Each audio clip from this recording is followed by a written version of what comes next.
going as he is, when he says something, he means it. If it's something he wants done, he wants it done. He wants to see the results of it. And it doesn't matter at what level you're working at in that situation. I know it's like that way anywhere. When a directive comes down from a boss of any kind, superintendent, director, manager, whatever, they expect to see what they put out followed for whatever reason. A lot of times it's safety precautions. It's trying to keep employees safe. It's trying to keep them from getting sued. And there's always, everywhere you look, somebody doing what they were told to do. And whenever you look at how sometimes in our youth you'll see different ones, they just can't wait to get grown so they can do whatever they want to do and they don't have to listen to anybody. Well, most of them can realize real quick once that day comes, they have to listen to somebody. No matter where they're at, no matter where they go, they're listening to somebody. Even in school, you're listening to a teacher all day long. That teacher is listening to somebody above her, a superintendent, a board of directors. There's all kinds of people telling them what they can and cannot do in the classroom. And then naturally that causes some issues with the church because they're told in a teacher's office, they have to teach evolution, whether or not they believe in it or not. They have to teach all these different things. And if you think that before too long, all these other things that you see being pushed on us right now is going to trickle its way down to being taught that it is acceptable in the classroom when it's going to be taught there and different things going around, and it's just okay and it's normal. When we as Christians know better, we know that some of it, the scripture flat out says, is a stench in God's nostrils. It's something that cannot even be thought of or shouldn't have ever been thought of. But still and yet, in the world that we live in today, there it is. And I know I mentioned here a while back, and I'm going to say this again, I'll be so glad when November the 4th gets here. The elections will all be over by then. We should know who has won what by then. All of these commercials and interruptions and snarling at each other will be over with. We wonder why we get so anxious and why sometimes we feel as though we just can't figure out why we feel like we feel. Well, look at what's going on around us all the time. And I'm not meaning always necessarily in just the spiritual wickedness in high places like the scripture says. I'm more or less just talking about just the constant attacks on one. You sit in a room with two people arguing, are you comfortable?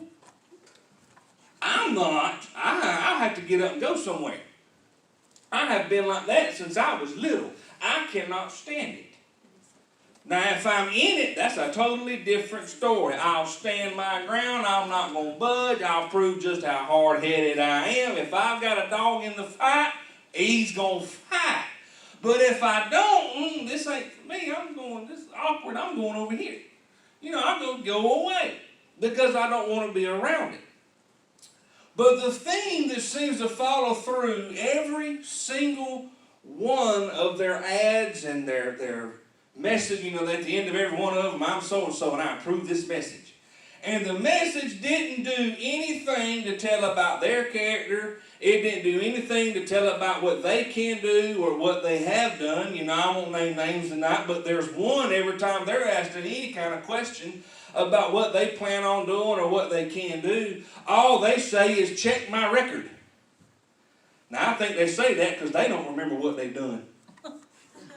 Check my record. You can see for yourself. Check my record. No, I want you to tell me. Walk me through something. Tell me about something other than what your opponent. It's always the opponent. It's always the opponent.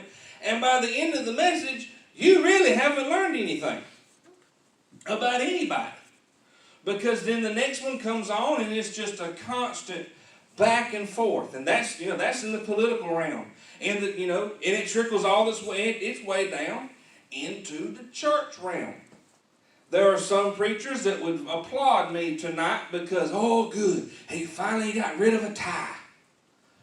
He don't need to be wearing a tie no way. There are some that would preach me into hell because I ain't got one on. You know why there's not a tie in the Bible? Because a tie is less than 100 years old. Them things didn't come about. I looked it up the other day. They didn't come about really, really strongly. Where like, men wore them no matter where they went until like the 1920s, 1930s. So they're getting close, but they're not quite there yet. It's still a relatively new concept when the fact of the matter is, with all this allergy mess I got going on, I figured y'all didn't want to hear me up here dry heaving because it was choking me. So I said, well, I tell you what, I'm just going to forego the tie for tonight, and I'm going to move on. But, however, I am going to say now the general idea of what I want to focus on tonight is that word obedience. If anybody could be watching this video somewhere, if you are going to a church and your pastor expects you to wear a tie and jacket every time you walk through the door, then by all means you obey your pastor. You wear your tie and your jacket every time you walk into the church. We just don't have one that necessarily teaches that standard. He just teaches, hey, wear the best that you got, look nice, and let God take care of the rest. So there's still an obedience going on there, but I got to thinking of different, one or two miracles that Jesus performed come to mind, and I got to thinking about how, if y'all want to go ahead and turn to where I'm going to go first, Luke chapter 9, without giving away too much, and then I ain't got to, he might as well sit down, he's done let the cat out of the bag. But every time, I won't say every time, but we're going to look at 4 miracles tonight that Jesus himself performed. And all 4 of them, he required an obedience of some kind from the person that was healed or that the miracle was sent to. But Luke chapter 9, starting at verse 12, says, and when the day began to wear away, then came the 12 and said unto him, send the multitude away, that they may go into the towns and country round about, and lodge and get victuals. They're hungry, they need something to eat. For we are here in a desert place. And he said unto them, give ye them to eat. Just give them something to eat if that's what they need. And they said, we have no more but 5 loaves and 2 fishes, except we should go and buy meat for all these people. And they were about 5,000 men. And he said to his disciples, make them sit down by 50s in a company. And they did so, and made them all sit down. Then he took the 5 loaves and 2 fishes, and looking up to heaven, he blessed them, and brake, and gave to the disciples to set before the multitude.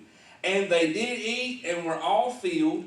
And there was taking up of fragments that remained to them 12 baskets. And it came to pass, as he was alone praying, his disciples were with him, and he asked them, saying, whom say the people that I am?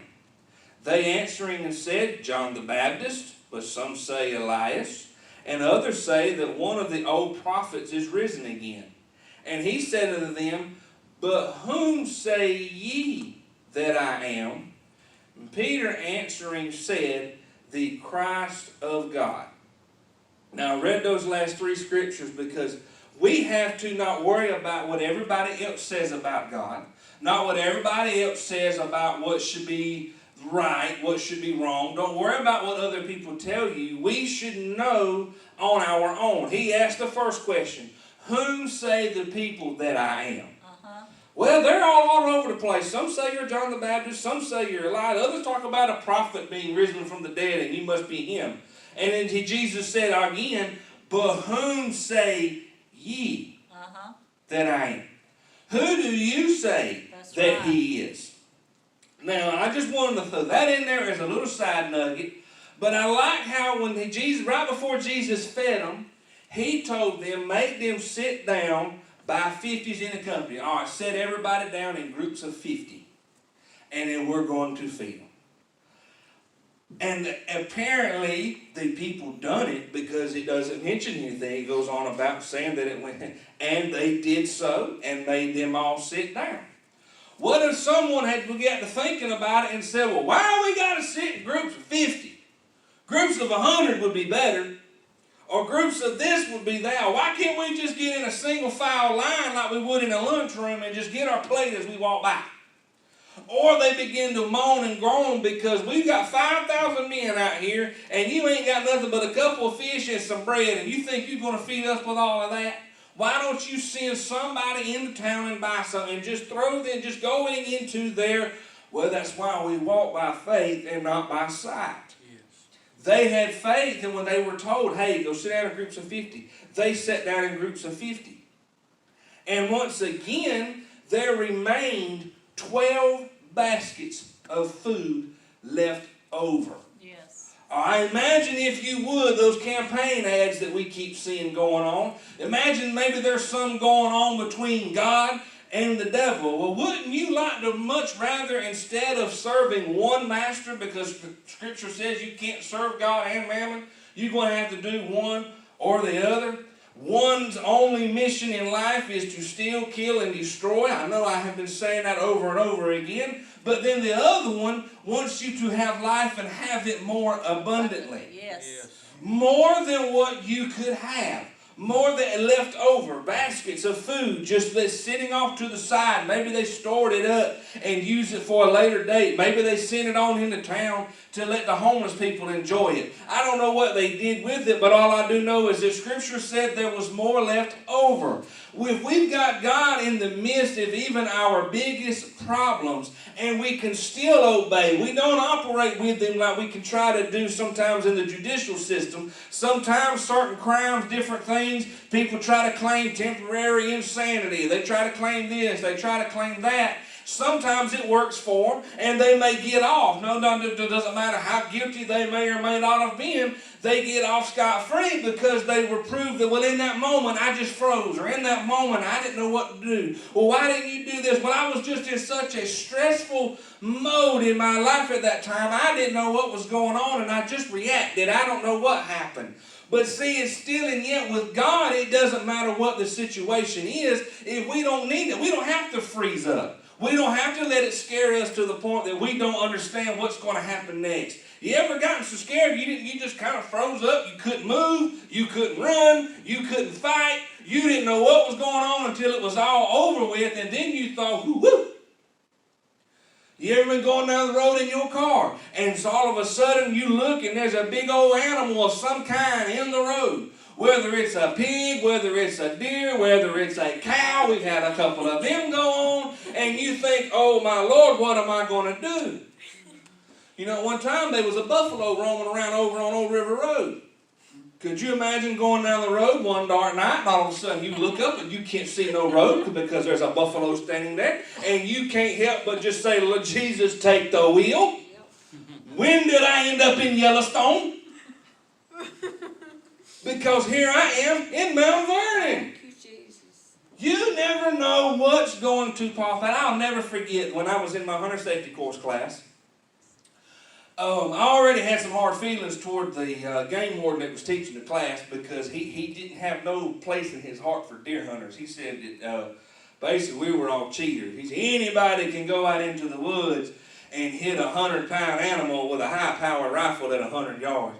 If you want to do something, do what I do. You need to, shoot birds, doves, and ducks, and different things like that. And now I'm even 11 years old, and I'm like, one deer feeds a lot more people than one duck, or one sure enough feeds more than one dove. But anyway, he held up a 30-30 lever-action rifle. And he said, all of y'all that think you've got to have all these big caliber rifles, which is, I don't necessarily agree with some of those that people's got out in the woods today, but he said, this rifle right here, this 30-30 will kill anything walking in the state of Georgia woods. Daddy was sitting behind me and he kind of mumbled, Bubba, you don't know what's in these swamps. You don't know for sure what's going on. There was a buffalo in Mount Vernon, just a few miles from where you are sitting right now. Now, rumor has it he got across the river and somebody shot him, but whether or not that is the case, haven't seen him or heard any sightings about him in a long time. But how would you expect that? What would you do in that moment? That is not written into our... Somebody out west in Montana that lives around Yellowstone would know how to deal with it because they are used to it. We wouldn't be. But does that mean, okay, same concept in what I'm trying to plug it into in our spiritual walk with God or just in life in general? Every once in a while, something pops up in our path that we don't know what to do with it. We don't know where it came from. We don't know how to operate it. We don't know how to fight it because it is just so new. You look at how this virus, I thought it was kind of, it's not funny that anybody's got it, but when Sister Theresa, I think it was, requested prayer for someone, and she said they have the virus. Everybody knew what she meant. That's right. It has become the virus. Yeah. We all know what it is now. A few months ago, nobody knew what in the world it was. This time last year, we didn't even know, maybe a handful of people did, but we didn't know nothing about anything like this. Well, when it become an issue, when it become evident that it was there, then it was like, well, what are we going to do with it? They still ain't figured that out. Man, and I know this goes back to our Sunday school lesson Sunday morning. In everything man does, no matter how smart they get, God will continuously show them they need Him. That song played before service, it says sometimes it takes a mountain. Well, I just don't see why in the world God would just let this happen. Sometimes it takes that mountain to remind you where the abundance comes from. That's right. Because we get too caught up. We get too in depth. We get too going around, going through the motions. We get too busy. We get too, sometimes you just, a bill comes in, okay, I got the money in the account to pay it. We write the check without a second thought. We send it off and pay it. Boy, that sounds old school. Most everybody's right now is everything's direct deposit. You never see a bill, you never write a check. It's just taken out.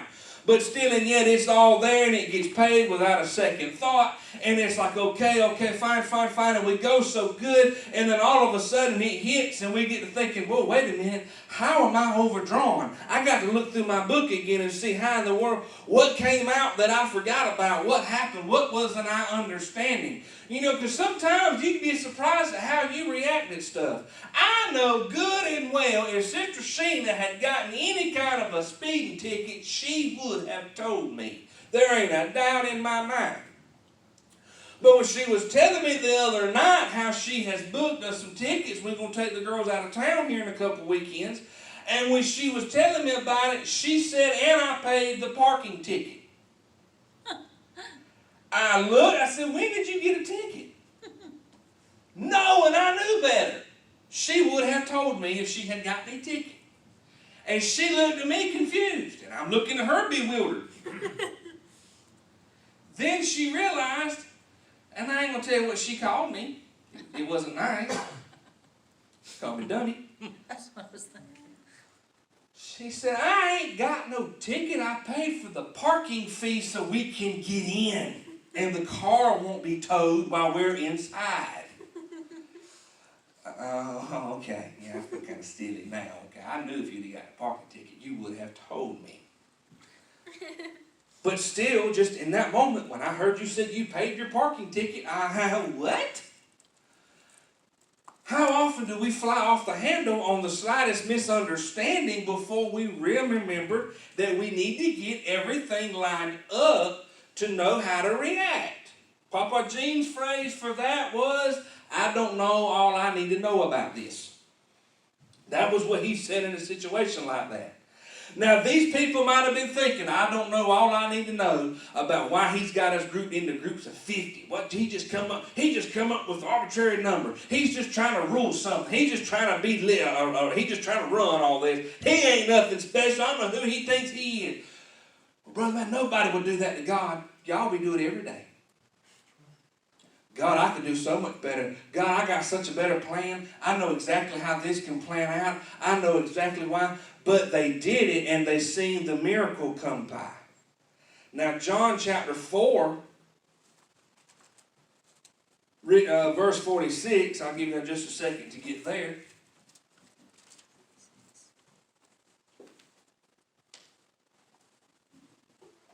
John 4 and 46. So Jesus came into Cana of Galilee, where he made the water wine.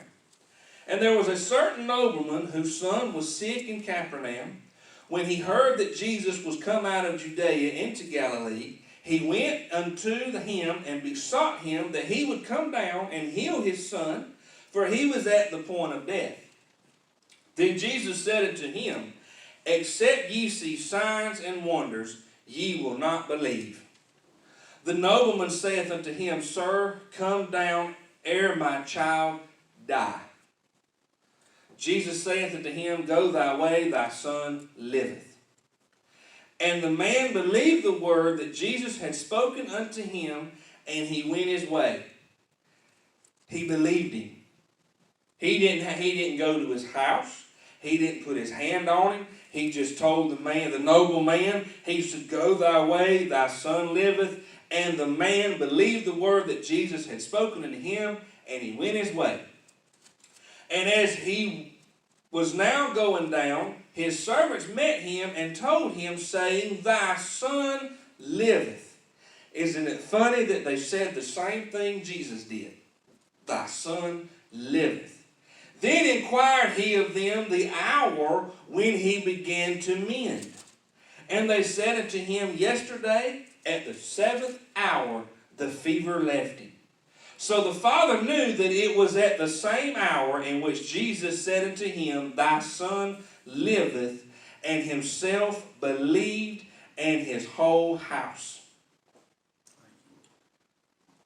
This again is the second miracle that Jesus did when he was come out of Judea into Galilee. But I'm going to tell you something. It meant the most that the Father believed it. Go thy way. Well, no. You need to come to him. You need to make sure you're there. You got to physically be there, Jesus. It can't work this way. You're going to have to load up and come with me right now. Now my son's dying. Now if I got to hog tie you, I'll do it. You've got to come help my son. No. Jesus said, Go thy way. Thy son liveth. And the man believed the word. He believed it. He went on. There's his obedience. He went on. Oh, he'll be fine. You, all right, Jesus, you have a good day. And he made his journey back home. Now back up to John chapter 2, means they mentioned that he was back where he turned the water into wine. And we're going to look at that. John 2, starting verse 1. And the third day there was a marriage in Cana of Galilee, and the mother of Jesus was there. And both Jesus was called and his disciples to the marriage. And when they wanted wine, the mother of Jesus said unto him, They have no wine. Jesus saith to her, Woman, what have I to do with thee? Mine hour is not yet come. His mother saith unto the servant, Whatsoever he saith unto you, do it. See, there already is obedience being called for. Whatever he tells you to do, you do it. And there were set there 6 water pots of stone, after the manner of the purifying of the Jews, containing 2 or 3 firkins apiece. And Jesus saith unto them, Fill the water pots with water. Now this is Jesus now. He could have just made the wine appear. But he told them, Fill them up with water. And they filled them up to the brim. They didn't fill them up halfway. They didn't fill them up 3/4. They filled them up to the brim. How many times have we ever been praying and asking God for a miracle, for a move, for something in our life, and he's waiting for us to fill our pot up to the brim so that he can do something to prove to him that, just like that daddy we just read about, believing the words that he says so that he can do a work. But how many times do we just forget about it and say, well, I don't understand why that's going to make any... God, why you want to expect something out of me? I'm just wanting something miraculous to come from you. But they filled up the pots to the brim. And then that is a good way to show right there the faith that they had in him. All right, the same faith that that daddy had, the same faith that we should have in him today as we go through day in and day out of our lives. And then he said unto them, Draw out now and bear unto the governor of the feast. And they bare it. They continued and started filling the cups up. They handed them out. You know, we've looked before at how Then later on in the scripture, the governor of the headman, the host of the party, he comes out and wants to know where the wine came from. Y'all are doing things backwards. Normally the best wine comes out at the beginning of the party, but y'all have broke that rule. Y'all have come out with the good stuff here at the good stuff now. Because, hey, we have no wine to start with. We're at the end of it, and now y'all break out the good stuff. This is the best wine that we have had all night long. Because somebody had faith. Come on. So don't think that it's something that, I just don't think. It was wine. Now, all them 5,000 people out there in the wilderness, they needed to be fed. That the young boy, I don't know how old he was, I keep calling him little boy, he was sick and dying. He needed to be healed. What was the significance of having to have that wine at that party? Sometimes it might not seem important to anybody else, but it's important to you. That's right. They are not the ones in the fight. They're not the ones that have the bull by the horns. They don't realize what exactly is going on. They don't know all they need to know about the situation. So to them, it doesn't make much sense. Oh, it's not that big of a deal. It's not that bad. But however, you're in it, and it means something to you. Young is requesting prayer for things that we would never as adults even think about requesting prayer for. Because we're scared to get laughed at or scared to think people would think that we might be crazy. But all it is at the same time, it could be just as it could be a lack of faith. Not just not wanting to be embarrassed or not wanting the people to think differently of us. Because if it's something that is bothering you, take it to the Lord. Don't worry about what somebody thinks. Well, Lord, if they know that this was giving me this hard of a time, they just not going to think I just ain't nothing. They just ain't going to, oh, brother so-and-so went through about the same situation and just went through it without stride. Do we sometimes get shaken in our faith? Absolutely. I had 100% faith in God that when Daddy went in for his surgery, the doctors was going to get in there and they were going to find that the cancer was completely gone. I had it 100% made up in my mind. That is exactly, there wasn't no other option. God, you going to take care of this. It's what's going to happen. Well, then as the day began to go on and drag and go on and on and on and on, and then when we actually got the report from the doctor, that next couple of days while I was in the hotel room by myself, if you don't think me and God didn't go round and round, we did. I said, God, you got to make this make sense to me now. Why in the world? Was I upset? Yes. Now, I did not shake my fist at God. I did not say nothing crazy. But I said, God, now I'm shaking. But like Sister Rachel was talking about tonight, where he is now can't be by nobody but God. That's right. He's already up. He's walking around in the yard some. He's piddling around. Now, he still ain't got the mobility that he normally would, but naturally you can understand that. But still, and you can still see the blessing that God has done. Come on. You can still see the move. You can still see. Now, it's not the one that I wanted. It's not the one that I claimed. It's not the one that I knew without a shadow of a doubt that's what was going to happen. No, it ain't that. But for whatever reason, hey, God, whatever this is, it's what you're doing. Got to have that faith. Got to have. Now, when you requested prayer for a family member because they got cancer, everybody could pretty well jump on the bandwagon and say, okay, yeah, I can see why you need prayer for that. I'm going to pray with you. We're going to jump on the bandwagon. I don't know why I'm stuck on this. Maybe some of us has been holding on to stuff and we ain't been asking for help, or we ain't even been giving it to God because we think that God is just too small. That just like there's nothing too big for God to handle, there's nothing too small for God to handle. Come on. So I encourage you tonight to give it to Him and allow Him through your obedience, and you show Him that is how what it means to you. You know, we had that whole quarter on Sunday school class about fasting and how not missing a meal does absolutely nothing for God. Really and truly, in itself, it doesn't do anything but make you hungry. But the act of pushing that plate away and saying, God, what I need you to move on means more to me than this nourishment. I'll eat later. It's that obedience. Did his scriptures not say, knock, seek, ask? Hey, that's the kind of person I want to get on board with. That's the kind of individual. You know, we look sometimes at people. You know, I was talking to someone about they were talking about a business and some things happened, and they looked to their insurance company. Well, I tell you, I don't use that example. I'll use Jeannie's. She won't mind me using hers. She hit a deer here a while back with her car, and she went through her insurance company to get it fixed, and everything was fine. She got it into a shop. She got, they got quotes from different people to get it fixed. She put it in a shop. She has a Nissan car. He ordered Nissan parts to put the car back together. He put it back together the way that it should be. And for those of us adults in here that know tonight, you're paying insurance on your vehicle, so if something happens to it, they can put it back the way that it was. That's right. And that's what he was trying to do. Well, they come down to the last couple $100 left worth of damages because that deer must have been like an Arnold Schwarzenegger deer, and as she hit it, he flexed because Jeannie drives like a granny. So for that kind of damage, it must have just been a stout deer of some kind. Well, the insurance company now, they're all upset. Why hasn't this been finished yet? Then they saw the brand name. Well, wait a minute. Why did you order all Nissan parts to fix this car? He said, because it was all Nissan parts I took off.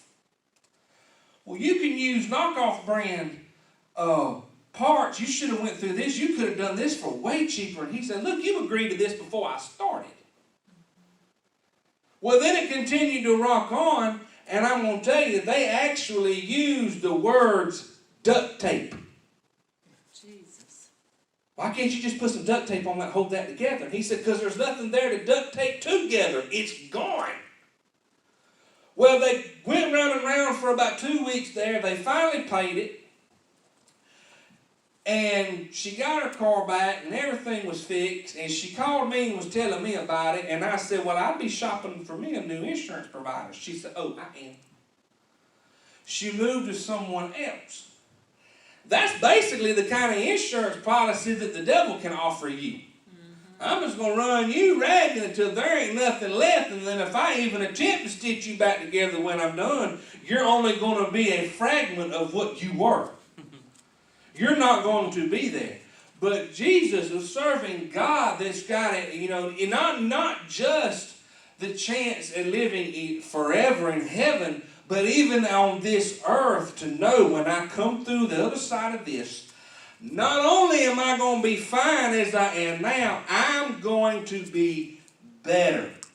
There ain't a single one of us in here tonight ever went through anything in our life, went through it with God, whether it was a trial from the Lord, whether it was a temptation by the devil, or whether it was life's ugly head just rising up and throwing us a curveball. We have not come out on the other side of it stronger than we were when we went in. And if that ain't something, I was there for a while. I was teaching and preaching a lot about finding that silver lining in everything. There's a silver lining there to look for and saying, okay, well, I knew I had some help. But sometimes if we're not careful, in our obedience that we've looked through in the other 3 times tonight that we've looked at, we've seen the positives of the obedience of the people that needed the miracle. Turn real quick to Mark chapter 1, and we'll see what happens when people don't necessarily follow the rules like they were told to. No, God don't take away none of His work, but we'll look at it when you get there. Mark chapter 1, verse 40. I'm going to read those last few verses of chapter 1 and the first 5 verses of chapter 2. Because it's like Sister Sheena said. A lot of times we've always heard different stories. Wait a minute, this ain't the one. What did I do? Well, let's read it. Mark 1, verse 40. And there came a leper to him, beseeching him, and kneeling down to him, and saying unto him, If thou wilt, thou canst make me clean. I had a brain shock just then. This is where I want to be. And Jesus, moved with compassion, put forth his hand and touched him and said unto him, I will, be thou clean. And as soon as he had spoken, immediately the leprosy departed from him, and he was cleansed. See, I've always heard what we're going to read in chapter 2. I've never heard this right here. Jesus just healed the man of leprosy. As soon as he spoke it, immediately the leprosy departed. Verse 43, and he straightly charged him, strictly, hey, kind of stern, and forthwith sent him away. And saith unto him, this is what he charged him with. See thou say nothing to any man, but go thy way, show thyself to the priest, and offer for thy cleansing those things which Moses commanded for a testimony unto them. See, this is right here is a good example of when Jesus was trying to explain to them at different times when the Pharisees would come against him. He's like, look, I'm not here to cancel any kind of law. I'm here to fulfill it. He was telling that man, all right, go to the priest, go to all the cleansing, do what was told for you to do by Moses. Uphold what we've been doing all along. Don't tell anybody, just go to the priest. But he went out and began to publish it much. He told everybody. And to blaze abroad the matter, insomuch that Jesus could no more openly enter into the city. Now it's just gotten to be too hard.